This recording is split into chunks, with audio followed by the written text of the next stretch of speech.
টগর, টগরের বাড়িতে রে।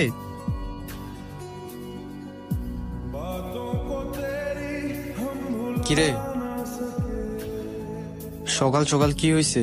বন্ধু কি বলবো শরমের কথা, বাড়িতে কিস্তি চলতেছে আর ঘরে তেমন বাজার সদাই নাই। কি করবো কিছুই বুঝতেছি না বন্ধু। এই কথা তোর স্বভাবই তো এইসব হইতেছে।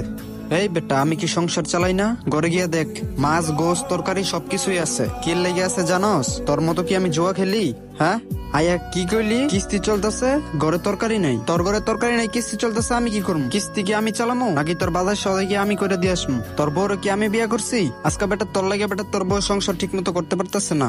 আমার কাছে 2 দিন পর আইসা বলতেছে, ভাই আপনার বন্ধু তো এমন এমন করে, এরকম এরকম করে ভাই, ঠিকঠাক মতো চলতেছে না ভাই, ঠিকঠাক মতো ঘরে বাজার করতেছে না। বন্ধু আমি আর জুয়া টুয়া খেলবো না বন্ধু, আমার এইবারের মতন মাফ করে দে। এইবার বাছা, আমি আর জুয়া টুয়া খেলবো না। না, আমি আর জুয়া খেলবো না বন্ধু। জুয়া আমার সংসার সবকিছু নষ্ট করতেছে। জুয়া খেললে আমার কোনো উন্নতি করতে পারতাছি না, ঘরে ঠিক মতন খাবার দাবার আনতে পারতাছি না। আজকে বাজার নাই, কালকে বাজার নাই, শুধুমাত্র এই জুয়ার লেগিয়া। আজকে যদি এই জুয়া না খেলতাম তাহলে বাসায় বিল্ডিং থাকতো। আজকে আমি মানুষের বাসায় ভাড়া থাকি, শুধুমাত্র জুয়া খেলি দেখিয়া।